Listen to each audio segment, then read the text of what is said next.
Le cinéma est un art, mais c'est avant tout une œuvre collective. Et si nous mettons souvent en avant les acteurs ou les réalisateurs, on oublie néanmoins tous les métiers de l'ombre qui sont nécessaires pour fabriquer un film. Enfin ça, c'était avant. Bienvenue dans les métiers cachés du cinéma. Bonjour à toutes et tous et bienvenue dans ce nouvel épisode du podcast des métiers cachés du cinéma où je reçois Marine Longuet qui est chargée de figuration. Bonjour Marine et merci d'avoir accepté mon invitation. Bonjour Florian. Alors pour commencer, est-ce que tu peux te présenter et nous vulgariser un peu ton métier ? Oui, alors je suis Marine Longuet, je travaille depuis 2007 à peu près, une quinzaine d'années. Je suis chargée de figuration et aussi assistante de réalisation. Chargée de figuration, on dit aussi chef de file, mais chargée de figuration, on comprend vraiment très bien de quoi il s'agit, c'est-à-dire que je m'occupe de la figuration, c'est-à-dire du casting, de la gestion administrative de la figuration, parce qu'on oublie parfois cette partie-là, c'est-à-dire que toute personne qui est embauchée a un contrat, une déclaration d'embauche, et ensuite sur le plateau, je m'occupe de l'accueil des figurants, de la gestion administrative aussi, puisque toute personne qui vient sur un tournage doit signer son contrat, être accueillie. Donc là, je suis en lien avec toutes les équipes. Et après, sur le plateau, tous les chargés de figuration ne font pas ça, mais moi, j'aime aussi participer à la mise en scène de la figuration. Ça dépend comment sont articulées les équipes mises en scène. Mais donc, quand les figurants arrivent, je gère le matin avec mes équipes leur préparation, la manière dont ils sont ensuite dispatchés sur le plateau et en lien avec le réalisateur, la réalisatrice ou le chef-op, la chef-op et les assistants de réalisation, je participe à la mise en place de la figuration. Ok, mais ça c'est peut-être justement avec ta double casquette assistante réalisatrice du coup que tu vas jusque là dans... En fait, c'est une demande souvent qui est faite les assistants réalisateurs en fonction du budget du film, de la taille du film et de la taille de la scène, du nombre de figurants. Si y a un petit truc qui est mis en place, moi je travaille sur des films soit en film d'auteur plutôt, annexe 3, annexe 1 pour ceux qui connaissent. J'ai jamais travaillé sur des très grosses séries et j'ai jamais non plus travaillé sur des très gros films. Donc j'ai fait des grosses séquences de figures quand même. J'ai déjà fait des séquences à 490-500 figurants, mes plus grosses séquences. Et autrement, en général, sur des films d'auteur, on est sur des séquences qui vont de 30 à 110 figurants quand on est dans des restaurants, dans la rue, des choses comme ça. Et en fait, moi, je suis sollicitée par l'équipe mise en scène pour aider à la mise en place de la séquence quand on est en général au-dessus de 10 ou 15 personnes. Et moi j'aime le plateau, il y a des chargés de figure qui n'aiment pas spécialement le plateau, parce que c'est pas le même, c'est un métier où on est exposé d'une autre manière. Donc en effet, c'est parce que j'ai une expérience d'assistante de réalisation que je me porte souvent volontaire pour aider sur le plateau, mais c'est aussi normalement dans une équipe de figuration, il y a quelqu'un qui doit gérer le plateau. Ok, mais potentiellement c'est une autre personne du coup. Oui, ça peut être une autre personne, ça peut être, ça dépend comment est constituée l'équipe de chargés de figuration. Tu peux avoir le ou la chargée de figuration qui s'occupe du casting, quelqu'un qui a plus une casquette administrative et qui va aider tout au long du projet à gérer les dossiers. Et ensuite, il peut y avoir quelqu'un qui est à la fois renfort figuration et qui est dans l'équipe de chargés de figu et qui travaille sur le plateau. Très bien. Et pour toi, quelles sont les compétences et les connaissances principales qui sont nécessaires dans ta profession ? Alors déjà, il faut aimer le cinéma. Je pense c'est important parce que s'occuper des figurants, c'est pas s'occuper des premiers plans, mais c'est avoir conscience qu'un film, c'est un travail collaboratif et que surtout, c'est comme un tableau, il faut que les fonds soient beaux aussi. Donc je dirais que la première compétence, c'est aimer le cinéma et regarder des films. Ensuite, il faut de l'enthousiasme, un coup d'œil, et puis pour faire un bon chargé de figure, il faut avoir, ce que tout le monde devrait avoir dans une équipe de tournage, mais la compréhension du scénario au regard des intentions du réalisateur ou de la réalisatrice. Ça, c'est une compétence qui est difficile à définir, qui déjà ça s'apprend, mais c'est aussi une sorte d'instinct. Mais ça, c'est au fur et à mesure, on comprend quand on lit un scénario et qu'on écoute ce que veut le réalisateur ou la réalisatrice, on doit s'adapter et proposer.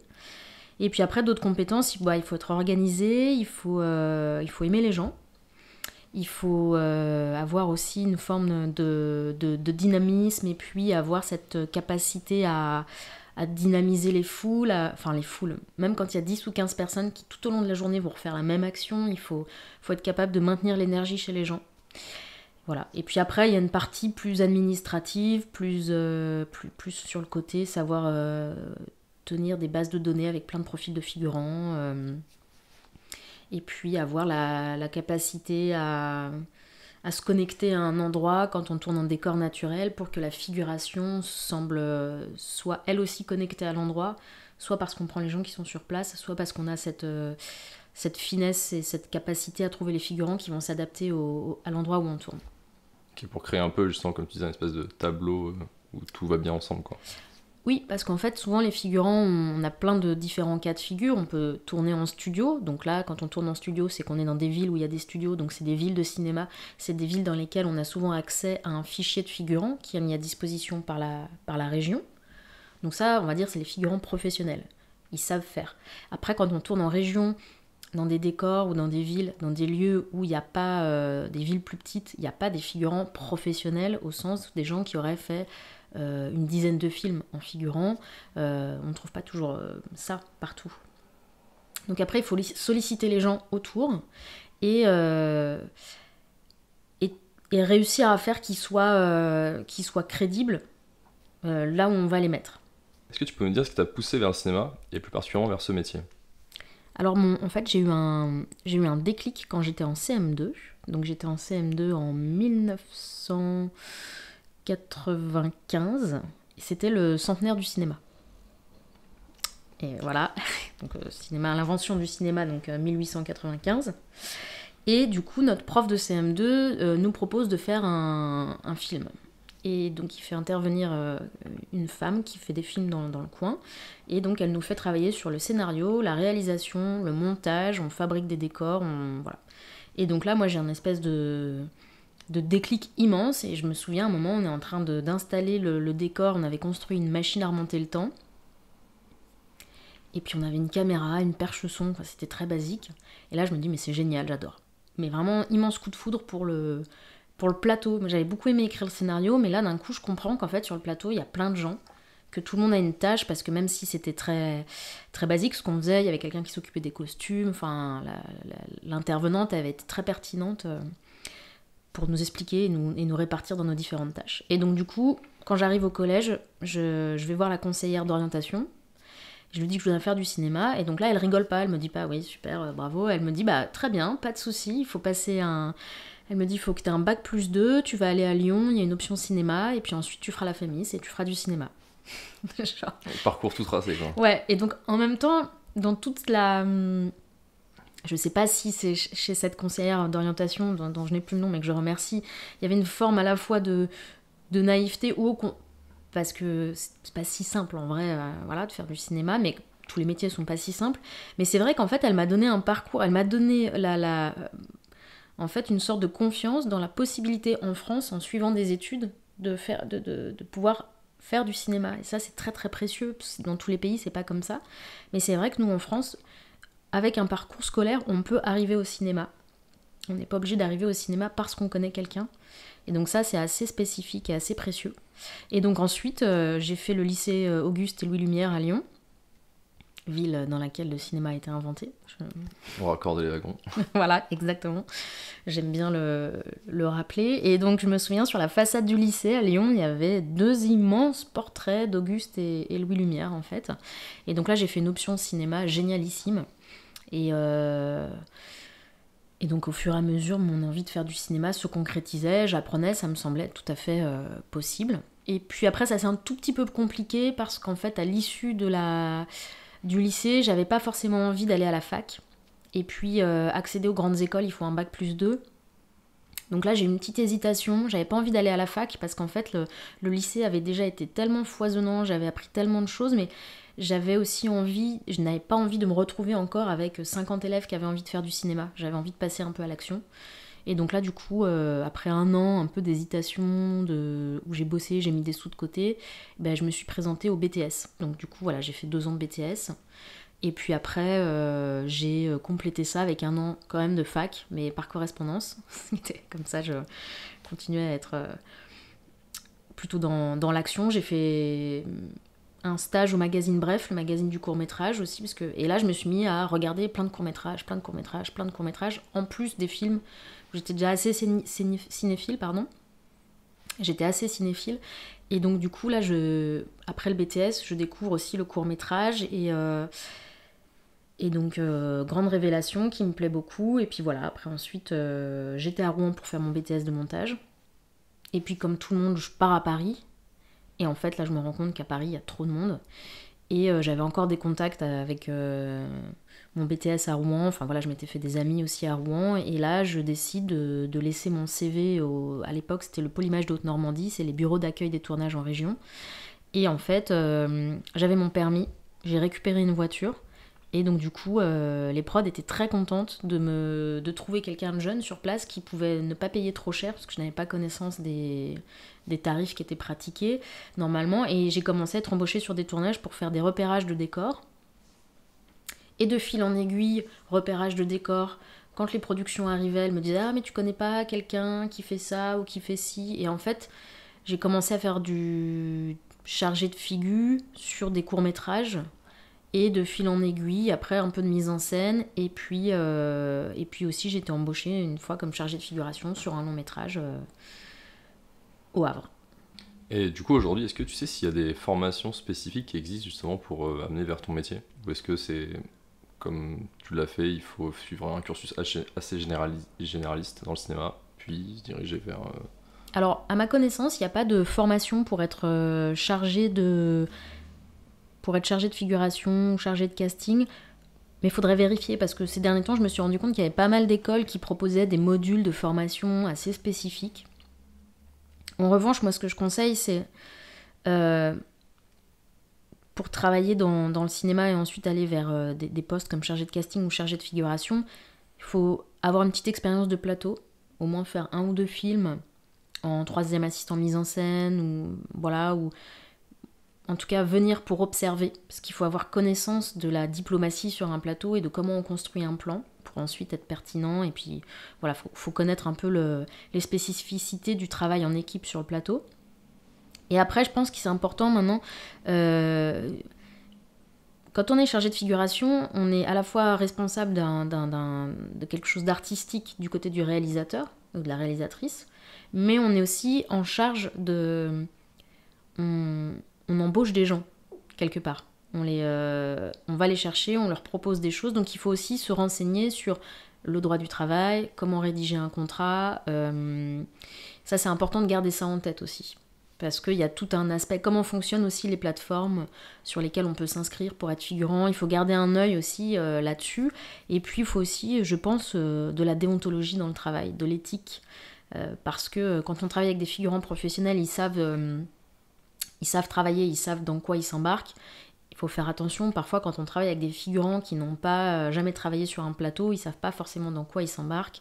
Donc il faut... moi je trouve que c'est important d'avoir aussi un respect des personnes, parce qu'une journée de figuration, ça peut être génial, tout comme ça peut être vraiment atroce, c'est-à-dire être 8 heures sous la pluie, parce qu'on fait une séquence en extérieur, on est dans les pieds dans la boue, et puis au final, le cachet de figuration est pas si élevé, enfin le net au final... Voilà, donc il faut faut faire attention aussi, parce que la figuration, il y a des gens, c'est pour eux, ils n'ont jamais fait de figure, ils font une journée de figure dans leur vie, ils ont des étoiles dans les yeux, donc il faut respecter ça. Moi, je trouve que c'est hyper important. Et du coup, il faut faire attention. Moi, je dis toujours, il faut faire attention, il ne faut pas marcher sur les fleurs. Donc, sur un plateau, c'est aussi ça mon envie et ma manière de travailler, quoi. Je pense que je fais partie des personnes qui auraient des étoiles dans les yeux si je fais de la figuration. Mais d'ailleurs, moi, ça me remet des étoiles dans les yeux parfois. Quand je vois les figurants qui arrivent sur le plateau et qui font « Waouh !» et ben, je lève la tête et je fais « Ah ouais, en fait, ils ont raison, c'est chouette. » Et c'est ce que j'aime, moi, dans le métier aussi de chargé de figure, c'est que des fois, ça me reconnecte de manière très, très basique à mon envie première de cinéma. Oui, c'est vrai que c'est un peu triste à dire, mais souvent on devient un peu moins... Ouais, c'est un peu plus blasé de ce qu'on voit, parce que c'est tellement classique, c'est genre au bout de quelques films, forcément, ouais. C'est ton travail, donc t'as plus cet émerveillement du début, quoi. Tout à fait. Donc toi qui es dans ce milieu depuis des années maintenant, est-ce que tu peux nous en dire un peu plus sur ton évolution professionnelle?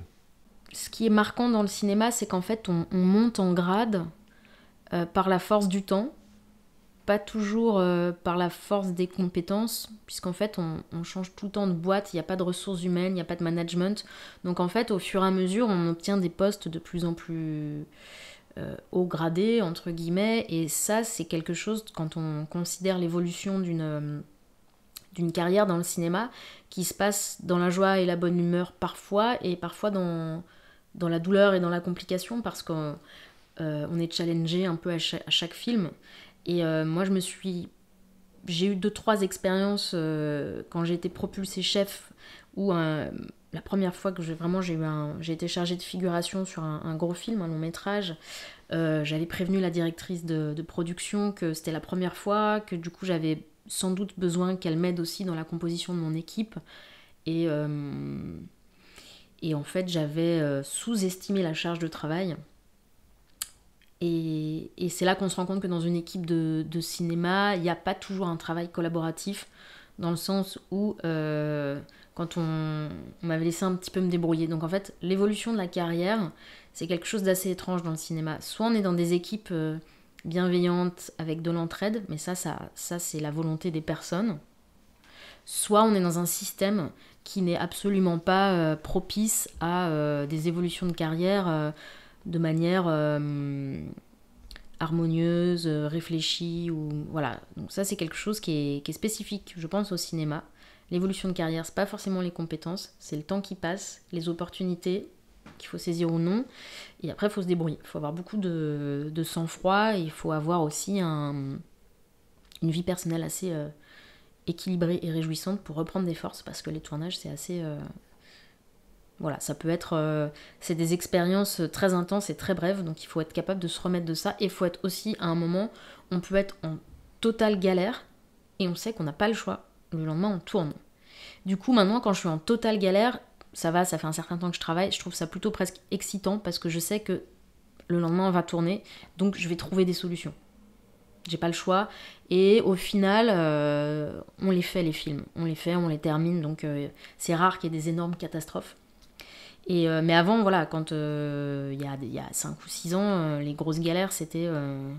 Maintenant, j'ai aussi un truc de gestion, en fait, du stress sur un plateau, de gestion de l'énergie, de gestion des moyens, et aussi une capacité de discuter avec les productions qui a énormément changé. Je me suis renseignée aussi sur plein de choses. Je me suis renseignée sur les coûts aussi, parce qu'en fait, dans une équipe, il faut savoir, quand on veut négocier un renfort avec une production, quelque chose comme ça, il faut connaître en fait ce que ça coûte en termes de salaire et tout ça. Parce que du coup, les directeurs de production, les directrices de production, quand on leur parle salaire, quand on leur montre qu'on sait ce que ça coûte, ce que ça vaut, mais qu'en fait on argumente, ça se passe beaucoup mieux que quand on dit juste j'y arrive plus, il faut quelqu'un pour m'aider. Ça, en général, c'est moins entendu que... Voilà. Et après, en évolution de carrière, moi je me réjouis parce qu'en fait, j'ai beaucoup travaillé avec des réalisateurs et des réalisatrices. J'ai travaillé sur des films d'auteurs, des gens avec qui j'avais jamais imaginé, je m'étais jamais dit, tiens, j'aimerais bien travailler avec cette réalisatrice-là ou ce réalisateur-là, mais j'ai eu un parcours assez chouette. Et du coup, j'ai tourné avec des réalisatrices dont j'avais regardé les films, des réalisateurs dont j'avais regardé les films, voire même des films qui étaient un peu fondateurs dans mon histoire ou dans mon envie de cinéma. Et sur comment ton métier il a changé concrètement, est-ce que tu trouves qu'il y a des changements concrets dans ta manière de faire entre tes débuts et aujourd'hui ? Sur ces 10 à 15 dernières années, il y a eu énormément de changements du côté de la figuration, avec l'outil numérique la pratique numérique qui s'est vraiment énormément... à la fois enrichi, démultiplié, c'est-à-dire qu'en fait maintenant quand on travaille, on peut accéder, il y a beaucoup de sites en fait qui mettent des fichiers de figuration à disposition, il suffit de passer une annonce et en quelques heures on peut avoir 100, 150 candidatures. Parfois, quand j'envoyais des mails à une époque où je passais des annonces sur les réseaux des bureaux d'accueil des tournages en région, j'avais des dizaines de mails, des choses comme ça. Maintenant il m'arrive de passer une annonce sur certains réseaux sociaux, du coup je ne le fais plus, et on reçoit 400 mails en une journée. Et en fait c'est ingérable, la masse numérique de mails, de candidatures. Et en fait, on se rend compte, moi je me suis rendu compte qu'il y avait quelque chose qui avait énormément changé, c'est que y a des figurants professionnels, ceux qui vont arriver à faire leurs 507 heures en étant figurants, des gens qui font ça, soit parce qu'ils aiment être figurants, ça arrive, ou figurantes, soit parce qu'ils font leur statut de cette manière-là, et à côté ils ont une pratique, ils font du théâtre radical, expérimental, ou je ne sais quoi, ou ils ont une pratique artistique, ils sont peintres, musiciens. Et puis il y a aussi maintenant beaucoup de gens qui viennent... avec des envies de... Je pense que ça a toujours existé, mais des envies de gloire ou un flou un peu entre la télé-réalité, faire de la figuration sur un tournage. Je vois, des fois, je reçois des mails extrêmement... où je me dis, les gens sont déconnectés, ils croient vraiment à cette idée, cette possibilité d'arriver sur un plateau et être repéré. Ce qui est peut-être arrivé de temps en temps, mais très rarement. Mais là, moi, vraiment, je vois un peu un type un peu de candidature comme ça, où je vois des gens qui sont dans une perspective, la manière dont ils me parlent d'eux, les types de photos qu'ils m'envoient et tout ça, je me dis, oulala, en fait, là c'est un casting pour un long métrage de cinéma, et j'ai l'impression qu'ils se vendent comme des stars de la télé-réalité. Et aussi, alors dans l'évolution, je vois donc la pratique numérique qui à la fois amène beaucoup trop de dossiers à gérer, parce que les gens aussi, ils habitent à Marseille, ils me disent, je suis d'accord pour faire de la figuration à Rouen, je prends mon billet de train en charge. Et en fait, moi, je leur explique, déjà, parfois j'ai des obligations d'embauche régionales. Comme on est financé par des régions, on se doit d'embaucher des figurants dans cette région-là pour faire un retour sur investissement. Et deuxièmement, je me dis, c'est des gens qui n'ont pas conscience de ce que ça peut être un tournage. C'est-à-dire que moi, la veille, jusqu'à 18 ou 19 heures le soir, j'ai une heure de la convocation du lendemain, j'ai une idée de l'heure de convocation du lendemain, mais parfois on décale la journée, parfois on la décale de 2 heures en amont ou plus tard. Et parfois aussi dans une semaine, là justement avec les intempéries climatiques là, qu'il y a eu ces derniers temps, on bouge une journée, c'était prévu qu'on tourne le mardi, finalement je convoque tout le monde le jeudi. Donc en fait, il faut aussi une proximité géographique avec le lieu de tournage, et une flexibilité sur les horaires. Enfin, faut quand même être très disponible. Donc, il y a des gens qui se rendent pas compte s'ils sautent dans un train la veille pour arriver, puis qu'en fait, ils tournent pas. Enfin, il y a toute une logistique. Et je vois, il y a des gens qui sont prêts à investir,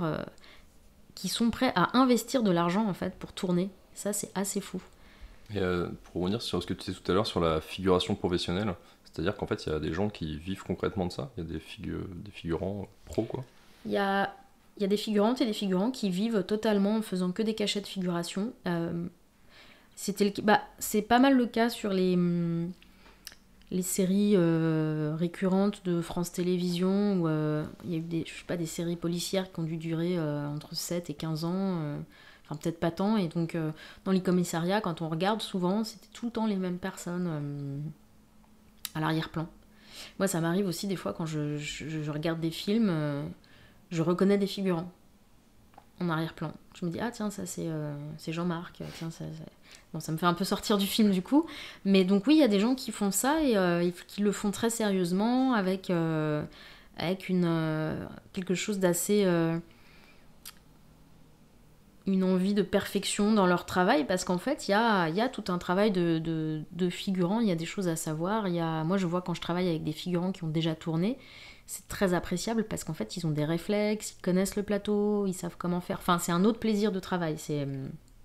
Ils connaissent le déroulement d'une journée de tournage, ils savent comment se déplacer, ils savent proposer des choses que des figurants qui n'ont jamais tourné ne vont pas oser faire aussi.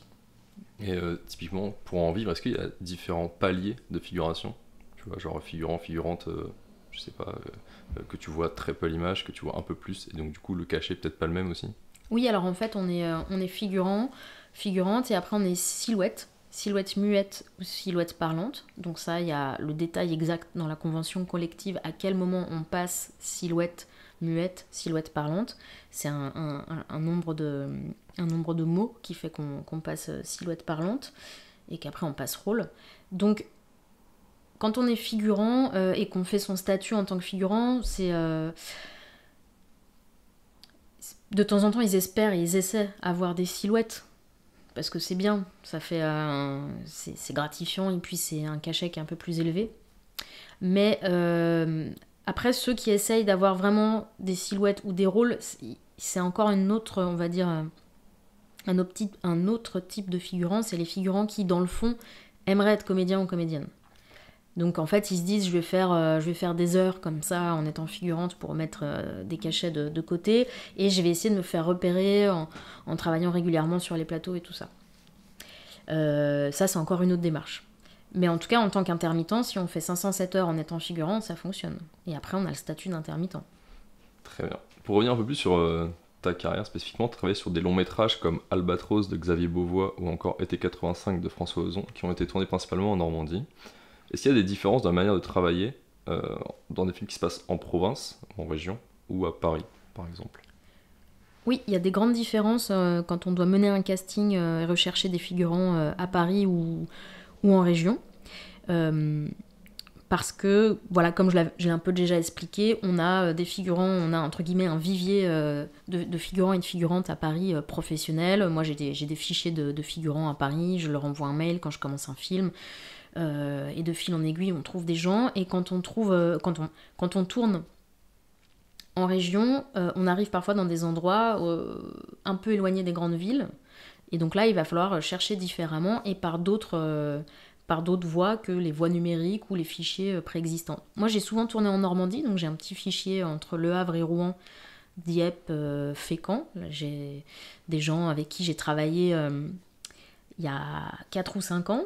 Et là, je viens de terminer un film en Normandie et je les ai rappelés, ce qui des fois les étonne, hein, parce qu'ils n'ont pas fait de figuration pendant 5 ans, mais moi je garde tous mes petits dossiers comme ça, avec une petite photo. Les gens ont parfois changé, mais je les rappelle de temps en temps, et ça c'est assez sympathique aussi. C'est drôle de retrouver des figurants. Et donc après, oui, il y a un travail qui est assez spécifique, assez différent.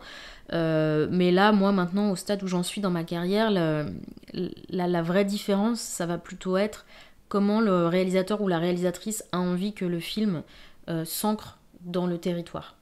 Parce qu'en fait, il y a des réalisateurs ou des réalisatrices qui vont tourner quelque part, non pas par choix, mais parce qu'en fait, ils ont eu des financements dans une région, donc ils partent dans cette région. Ou il y a des histoires qui, en fait, pourraient se tourner dans n'importe quelle ville, ou des histoires qui pourraient se tourner à Paris, mais c'est trop cher Paris, donc on va les tourner ailleurs. Voilà. Mais il y a des réalisateurs et des réalisatrices qui sont réellement ancrés dans les territoires, dans lesquels ils vivent, ou qui ont envie d'ancrer géographiquement leur histoire. Et ça, c'est assez rare, et c'est un peu dommage, parce qu'en fait, ça raconte autre chose, moi je trouve, à l'image, quand le réalisateur ou la réalisatrice a envie d'ancrer son histoire quelque part. Souvent, ça nous raconte des histoires aussi qu'on voit un peu moins souvent, et surtout, ça met des dynamiques différentes. Et donc, dans le cas de Xavier Beauvois, par exemple, sur le film Albatros, ce réalisateur, en fait, il travaille là où il vit, en Normandie, et il est toujours aux aguets. Même si ses histoires ne sont pas issues de son quotidien, forcément, je crois que quand il va à la boulangerie ou à la supérette du coin, il regarde les gens. Et souvent, quand j'ai commencé sur Albatros, Xavier Beauvois m'avait donné toute une liste assez drôle de personnes avec qui il avait envie de travailler. En me disant, on va voir la boulangère, on aimerait bien qu'elle fasse ça, ensuite il faut que tu ailles voir machin. Et après, c'était à la fois des gens qui connaissaient, dont j'avais le numéro, puis aussi, une ou deux fois, c'était, il y a un couple de petits vieux derrière l'église, dans tel village, on les a croisés une fois, ils sont vraiment super. Et donc, en fait, là, moi, j'ai un truc très... Enquêteur. Ouais, enquêtrice, je fais du porte-à-porte, je vais à la boulangerie, je vais à la supérette, et c'est très sympathique et c'est très réjouissant. Après, ça démultiplie moi mon travail, parce que du coup, je dois expliquer aux gens, une fois que je leur ai dit qu'ils allaient faire de la figuration, ils sont contents, mais après, je dois leur expliquer ce que c'est réellement. Donc je leur dis, attention, faut que vous soyez disponible toute la journée. Ah bon, toute la journée, c'est pas 2 heures, non. Faut que vous soyez disponible au moins 8 ou 10 heures. Parce qu'en réalité, on va vous donner un rendez-vous le matin à 8 heures. Pendant 1 heure, on va vous préparer. On va vérifier les costumes, on va mettre la scène en place. À 9 heures, on est censé tourner avec la figuration, et si ça se trouve, on va commencer le gros plan sur les comédiens. Donc la figuration, ce sera les plans d'après. Donc en fait, puis s'il pleut, on va décaler votre séquence. Donc il faut que vous soyez disponible le soir jusqu'à 16, 17, 18, 19 heures en fonction de ce qui peut se passer. Donc ça, souvent les gens sont surpris parce qu'ils s'imaginent qu'ils vont venir 2 heures sur le plateau. Et puis souvent ils sont contents quand on les sollicite. Et puis après, tout au long de la journée, moi parfois j'ai aussi des gens qui sont déçus. Parce qu'en réalité, se lever 15 fois dans un restaurant pour aller faire semblant de payer avec sa carte bleue. Et puis, moi, des fois, il y a des figurants qui avaient jamais fait de figure, et puis ils me regardent au bout de 3 fois en me disant elle est pas bonne la prise, ou ils comprennent pas, et aussi le découpage, qu'ils comprennent pas forcément le découpage. Donc ça, moi, c'est... Tout à l'heure, on parlait de l'évolution de ma carrière, ça c'est un truc que j'adore maintenant. C'est que je fais un... C'est aussi moi ce qui me maintient dans mon activité, c'est de changer un peu mes pratiques. Donc quand les figurants ils arrivent, donc là j'ai retravaillé sur un film de Xavier Beauvois qui vient de se terminer. Et du coup, j'ai retrouvé des figurants que j'avais vus sur Albatros et des nouveaux figurants. Et souvent, le matin, maintenant, je fais un brief qu'on fait souvent avec le second assistant réalisateur, parce que c'est aussi le second assistant réalisateur qui va participer à la mise en scène sur le plateau de la figure. Donc le matin, je prends le temps d'expliquer le déroulement du tournage, comment on fait pour être tout le temps raccord. Et c'est un moment un peu cool parce que je fais des petites simulations de séquences. C'est un moment assez joyeux qui détend les gens. Parce qu'en réalité, quand ils arrivent sur le plateau, souvent les gens sont stressés. Et puis après, quand les figurants arrivent sur le plateau, des figurants qui n'ont pas l'habitude de tourner, ils nous voient et ils se disent « Mais qu'est-ce que c'est que ces gens-là ?» Parce que sur un plateau, les gens sont souvent étonnés, les figurants, quand ils n'ont jamais tourné, de la manière dont on fonctionne les uns avec les autres. Ça semble parfois mystérieux. Et puis parfois aussi, ils se rendent compte qu'on ne se parle pas très bien les uns avec... Enfin, qu'on a des échanges assez tendus. Tout à l'heure, je parlais des réalisateurs qui aimaient s'ancrer dans les territoires. Donc il y a ceux qui vont me demander donc, de tourner, de faire tourner leurs voisins, leurs boulangères, leurs facteurs, leurs jardiniers. Et puis il y a aussi ensuite sur été 85, on était au Tréport, et donc là, je crois pas, en tout cas le réalisateur nous a pas fait part d'un attachement particulier à cette ville, c'était peut-être le cas, mais il en a pas parlé aux équipes figuration. Et donc là, on a été face à quelque chose qui était assez compliqué, qui a été un vrai challenge, c'est qu'on n'avait pas assez de figurants. On avait des séquences où il devait y avoir 200, 250 personnes, peut-être 300 même un soir. Sauf qu'en fait, au Tréport, il n'y a pas, je sais pas quel est le nombre d'habitants, d'habitantes, mais en tout cas, on n'arrive pas à avoir assez de figurants. On trouve des gens dans les villes d'à côté, mais là, on se retrouve face à quelque chose qui est assez incroyable et qui permet de réfléchir aussi ce que j'aime dans le métier de chargé de figure, c'est qu'en fait on est connecté aux réalités du monde. Moi il y a des gens qui me disent donc on est au Tréport, des 18-25 ans, il nous fallait pas mal de jeunes, donc beaucoup de jeunes au chômage, on trouve des gens et puis après ils me disent mais moi j'ai pas de voiture, je peux pas venir. Il n'y a plus le bus, ils ont supprimé le bus qui me permettait d'arriver à telle heure ou à telle heure. Et donc là je travaillais avec on était plusieurs dans l'équipe, et on se rend compte que si on veut du monde, il va falloir qu'on organise des covoiturages, parce que la production n'est pas d'accord pour louer un bus qui ferait le tour des villes pour aller chercher tout le monde, c'est assez conséquent comme organisation, et puis bon, c'est voilà. Et on se dit ok, donc en fait, c'est un film d'époque, été 85, donc les gens devaient venir une première fois pour faire des essayages costumes, et ensuite ils avaient 1 ou 2 dates de tournage, voire 3 ou 4. Et donc on met en place...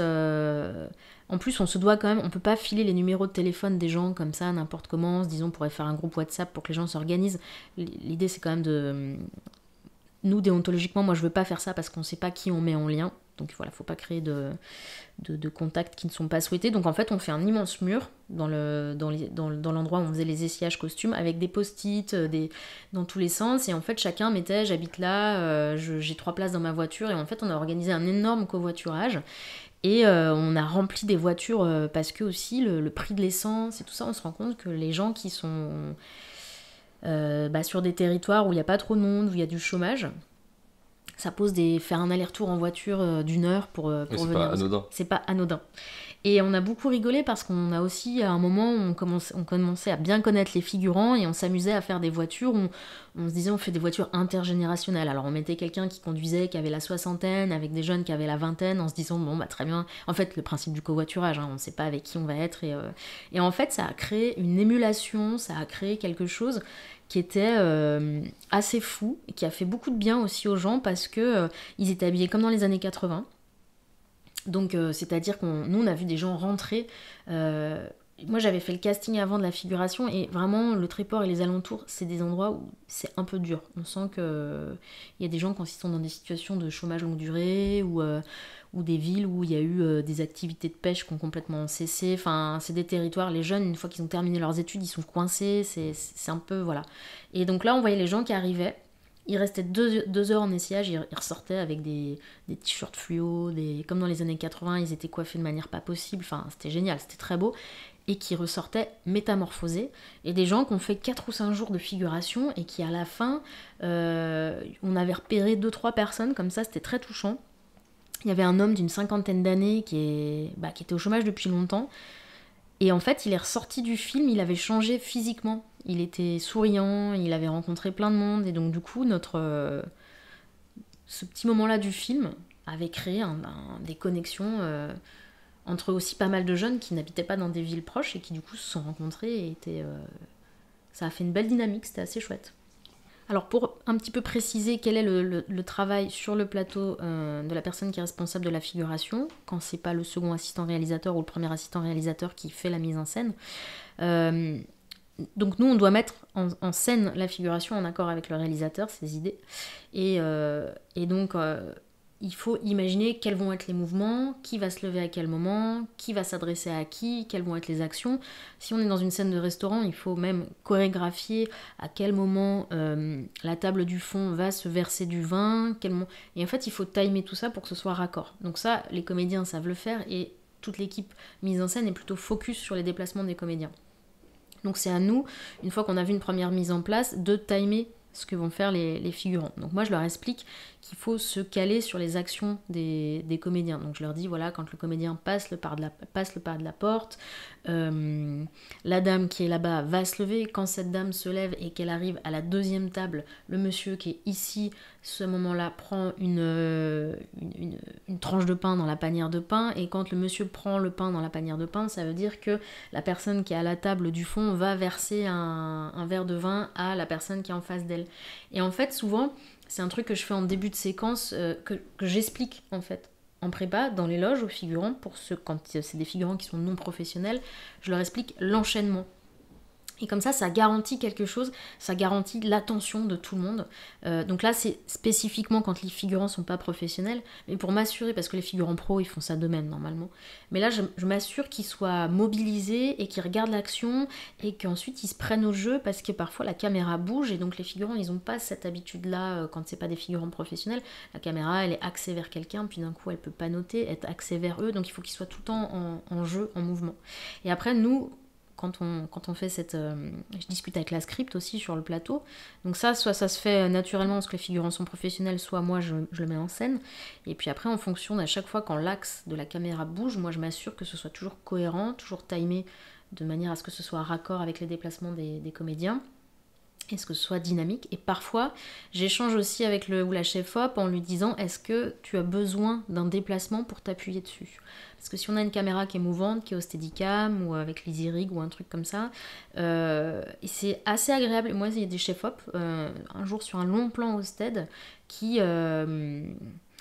ça dépend comment ça fonctionne dans l'équipe, mais je lui ai demandé s'il avait besoin d'appui. Et donc pour ce long plan au Stead, il a travaillé directement avec moi en me disant, mais moi un figula qui passe là, qui passe à ce moment-là. Et c'est assez challengeant ça, quand on a un plan au Stead et qu'il faut que la figure au millimètre près, c'est pressurisant pour eux, parce que les comédiens ils ont plus l'habitude, mais pour les figures, de se dire, bah voilà, au moment où le figurant A pose le pied là, toi tu pars à ce moment-là, et passer le long de la caméra, des choses comme ça, c'est des choses qu'il faut réussir à mettre en scène très très vite, parce qu'on ne garde pas beaucoup de temps pour la figuration. Mais moi, tout de suite, quand je vois le plan, je dois tout de suite imaginer ce qui va pouvoir dynamiser l'image si c'est nécessaire, ce qu'on appelle quand il y a un passage devant la caméra, un volet ou des choses comme ça. En même temps, faut pas que ça fasse cheap non plus, ou série des années 90. Donc il faut tout de suite trouver des idées, des mouvements.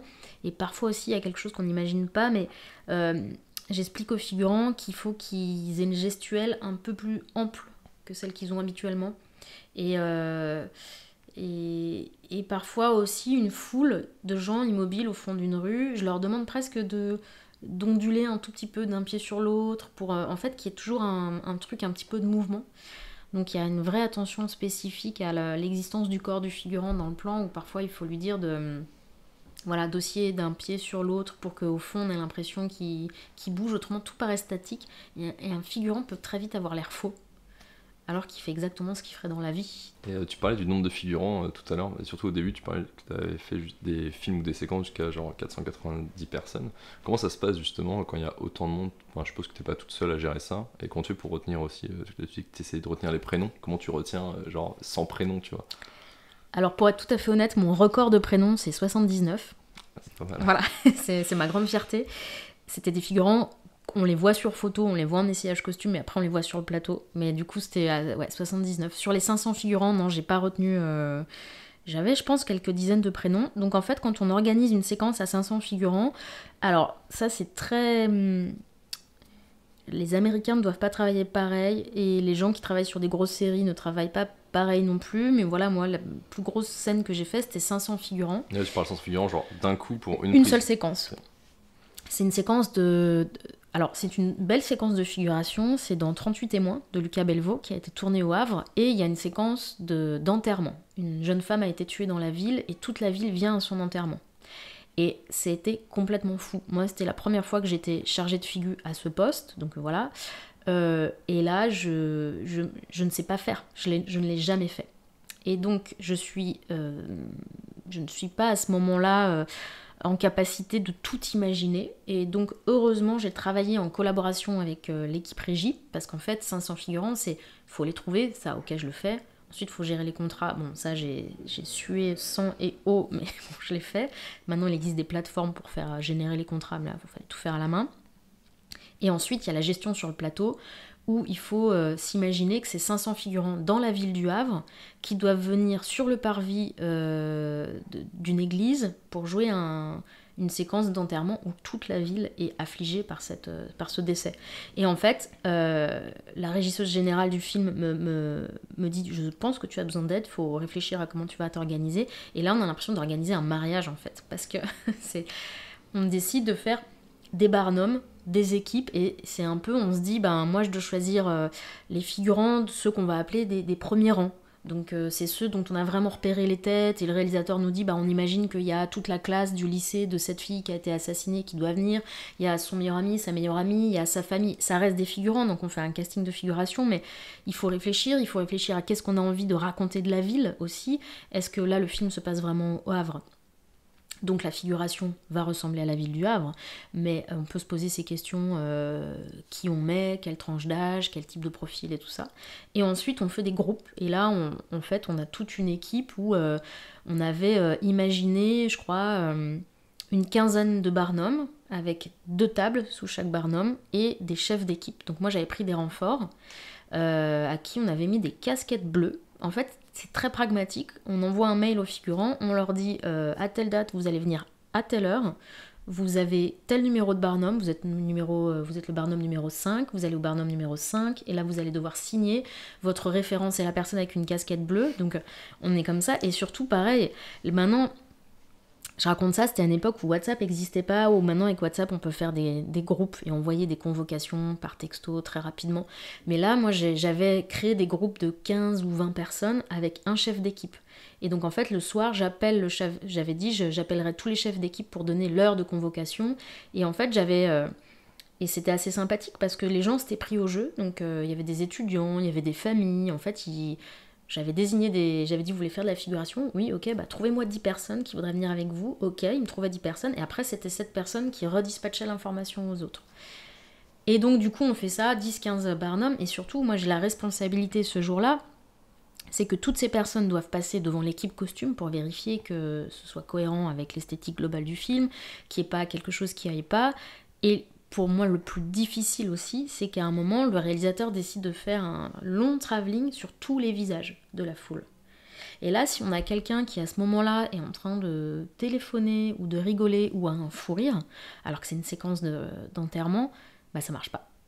Ça marche pas, et c'est un long travelling comme ça, sur 500 personnes. On peut pas le refaire, ça prend du temps. Donc moi, je dois à la fois, ce jour-là, m'assurer que tous les figurants soient prêts à l'heure. Ensuite, il faut les dispatcher comme ça sur le parvis de l'église. Et après, je dois m'assurer que les figurants restent dans l'esprit de la séquence. Et puis vu que c'est quand même pas des comédiens, pas des professionnels, etc., c'est pas évident quoi. D'où l'importance à ce moment-là d'avoir une très bonne connaissance du plateau et de donner des trucs et astuces. En plus, quand une caméra se déplace comme ça attire le regard, donc les gens vont regarder la caméra. Donc après, c'est repéré. Maintenant, j'ai vraiment cette capacité. Avant, ça c'est un truc qui se fait. Moi, on sent un peu des natures de personnes, comment est-ce qu'elles vont se comporter sur le plateau. Il y a ceux qui vont un peu avoir envie de faire les malins, de rigoler.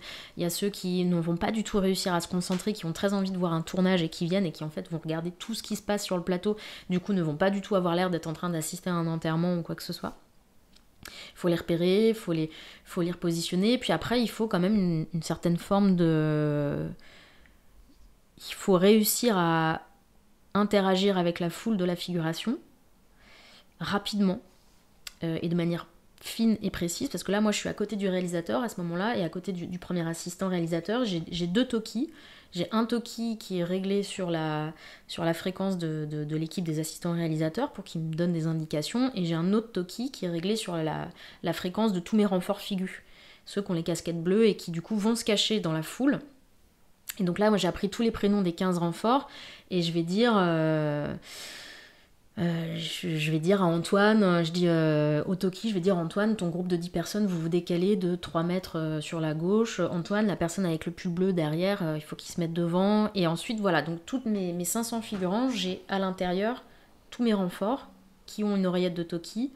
Et jusqu'au dernier moment, ils m'aident à redispatcher la foule. Voilà un peu. Et après, quand la journée se termine, il faut aussi que tout aille très vite, parce qu'en fait, une fois que les figurants ils ont signé la fin de journée, s'ils terminent quand ils doivent quitter le plateau, il y a 500 figurants, et là on me dit attention Marine, si les gens mettent 2 heures à partir, on va devoir payer 2 heures sup, et ça on paye pas d'heures sup. Donc moi, si on a terminé à temps, quand on dit ok merci pour la figuration, je dois m'assurer avec les équipes que tout le monde repasse en costume, déposer les éléments qu'ils avaient pu emprunter, et surtout que tout le monde récupère son contrat en fin de journée et signe avec son heure de départ sans que ça ait pris des heures et des heures. Mais ça, quand il y a autant de personnes, ça doit pas être évident. Non, il faut être très dynamique. Ouais. Et quelle est ta place dans la production du film, la place de ton métier? C'est-à-dire à quel moment tu commences? Parce que du coup, comme tu as dit, tu es sur les tournages, mais à quel moment tu arrives dans la prépa du film tout au début, une fois que le scénario est validé, qu'on sait que ça va être tourné? Qui c'est qui t'appelle déjà aussi? C'est plutôt directeur de prod, directrice de prod? Alors en général, quand je suis appelée sur un film, c'est plutôt l'équipe mise en scène. C'est souvent le premier assistant, la première assistante qui va m'appeler, parfois la production. Et en général, quand on est chargé de figuration, on travaille la prépa, on commence la prépa en même temps que le premier assistant réalisateur.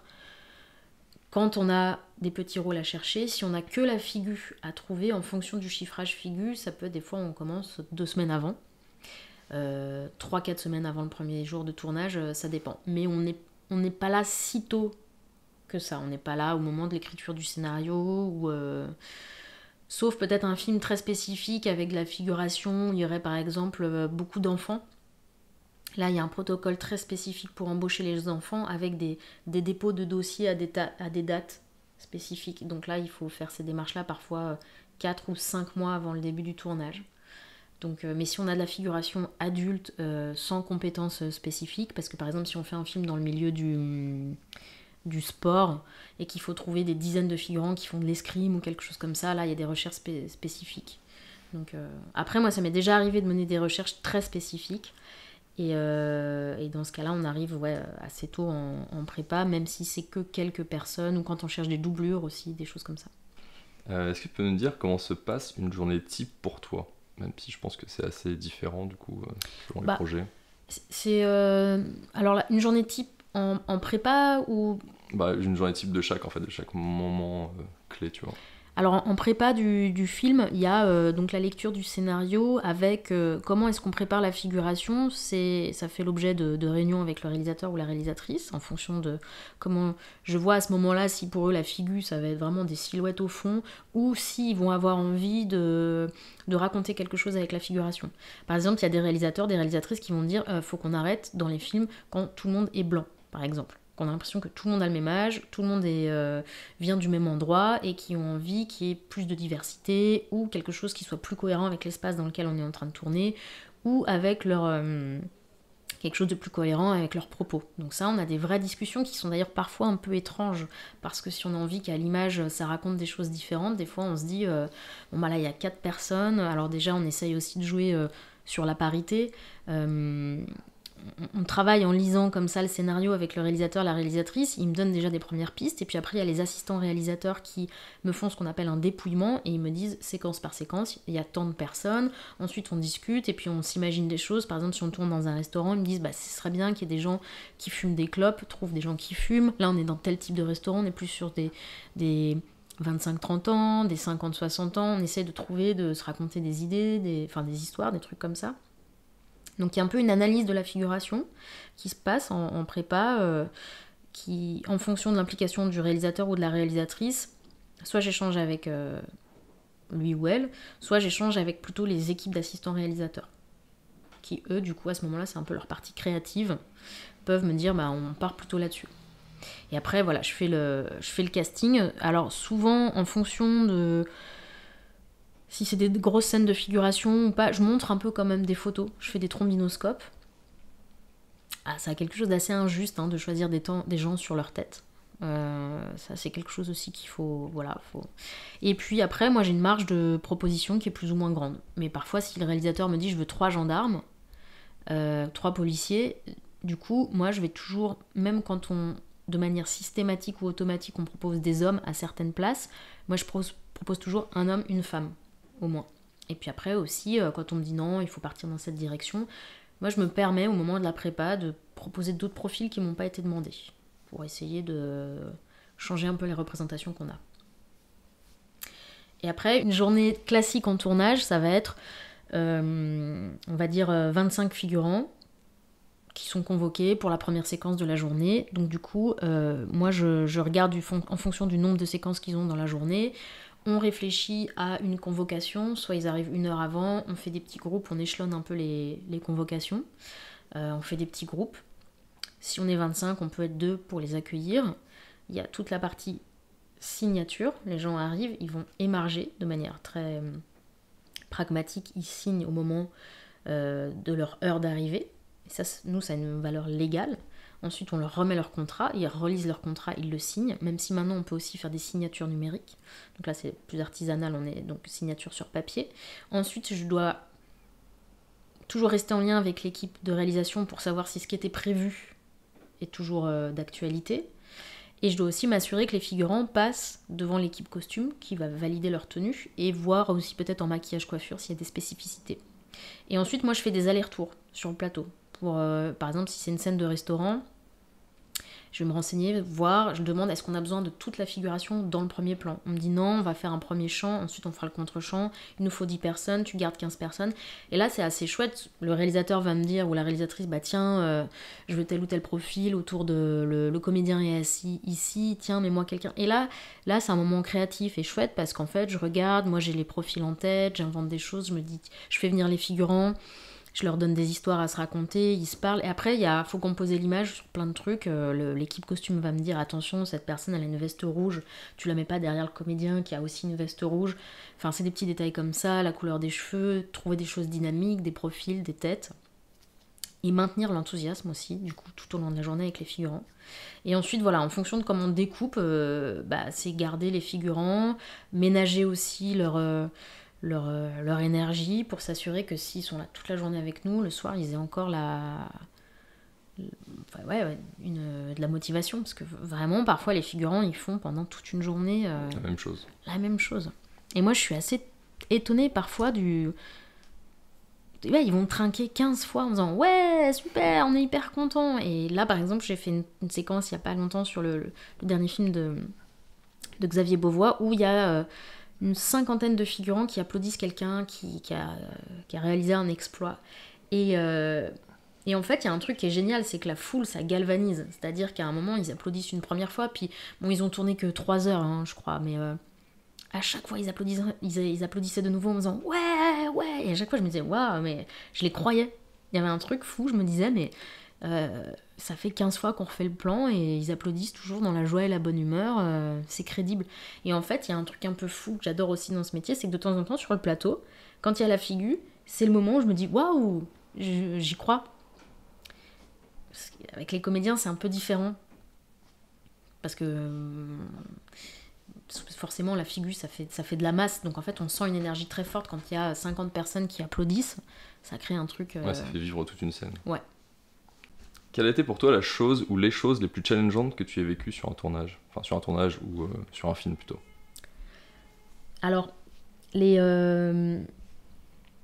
donc les scènes de grosse foule, c'est très challengeant, parce qu'il y a beaucoup de monde, il faut courir dans tous les sens, il faut avoir une bonne vision de ce qui se passe sur le plateau, il faut garder une énergie. Moi j'ai l'impression de faire quand on a plusieurs dizaines de figurants, j'ai l'impression que c'est toute une journée gérer un énorme festival, je sais pas, moi j'aime vraiment bien parce qu'il y a de l'adrénaline et il y a un vrai travail de groupe. Après, ce que j'aime bien faire et qui est vraiment de l'ordre du détail, mais quand on travaille dans un décor récurrent, par exemple, là j'étais chargée de figuration sur un film où on était dans un restaurant, c'est du détail et le réalisateur ou la réalisatrice n'y pense pas forcément, mais en fait on se dit qu'on va recréer une vie de village, en fait, ou de ville. Là c'est censé être un petit restaurant dans une petite ville en Normandie, en Bretagne, pardon, mais voilà, dans une petite ville. Et moi j'aime bien aller dans le détail, me dire, tiens, il y a quelqu'un qui revient, parce qu'en fait, il vient une fois avec des collègues, il revient une fois. En fait, des fois, on s'invente un peu des détails, on s'invente des trucs, on en parle avec la script, pour essayer que ce soit authentique, dans le fond. Parce que si on met juste des gens dans des cases, chaque jour, il faut 10 figurants, tout ça, la dynamique sur le plateau... ça fait pas la même énergie. Si les gens on les implique, et si on fait revenir un figurant une ou deux fois, ou si on dit aux figurants, venez avec... Des fois les figurants ils viennent, ils connaissent quelqu'un, les figurants viennent à 2, à 3, surtout quand c'est en région. Moi je dis souvent venez entre amis, en couple, en famille, voilà, c'est... Donc il se passe pour moi c'est de ma responsabilité de garder cette énergie qui crée de la véracité aussi à l'image. C'est du détail, hein, mais... c'est quelque chose, moi j'aime travailler dans le détail, et au final je pense que pour les comédiens aussi, une figuration qui est concernée, c'est plus agréable pour jouer, ça marche mieux, ça leur donne de l'énergie, ils s'en rendent pas forcément compte, mais c'est plus crédible. Et du coup moi ça c'est aussi quelque chose qui arrive souvent sur les films, on aime bien, ou on demande pour des questions aussi de véracité, à avoir des gens qui ont des compétences spécifiques. S'il faut un médecin, un urgentiste, un pompier, voilà. Et du coup, moi, c'est drôle parce que ça m'amène à rencontrer plein de gens différents et à parler avec des gens avec qui je ne parlerai pas spécialement de leur métier, dont j'ai pas l'occasion dans la vraie vie. Et du coup, j'ai pas mal travaillé. J'avais fait un film où il y avait pas mal de gendarmes.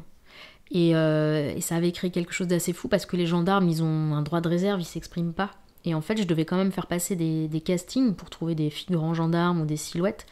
Et je me suis rendu compte que je devais les filmer et les faire parler. Et là, d'un coup, je me suis... alors, ils ont évidemment respecté le secret professionnel, mais je sentais que pour eux, c'était un moment un peu à part, où le casting pouvait presque ressembler à une séance de psy, où d'un coup ils se sont mis à me parler au moment où je les filmais, à me dire que leur métier était difficile, ou qu'ils avaient vécu telle chose, pourquoi ils faisaient ce métier.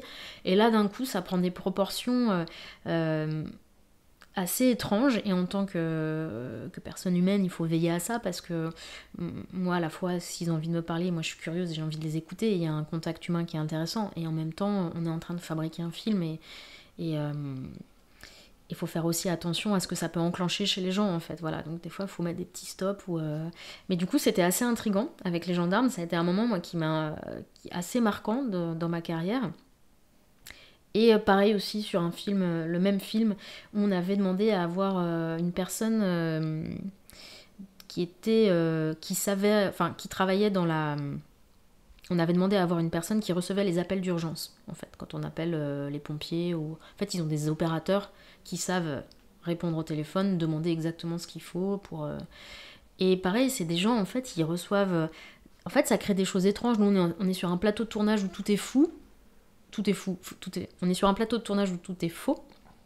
Et ça devient quelque chose d'un peu fou, puisqu'il y a des gens qui viennent jouer leur propre rôle, et à qui c'est un moment où ils peuvent, moi ils commencent à me raconter leur vie, ou cette femme-là elle commence à me raconter que c'est difficile des fois de recevoir des appels d'urgence, et donc elle avait été convoquée sur le plateau pour nous aider à faire le processus de manière correcte et crédible, et elle commence à me raconter plein de trucs, plein d'anecdotes, et souvent moi à la fin des films, en fonction du sujet du film, et je suis chargée de... comme si j'avais fait un documentaire.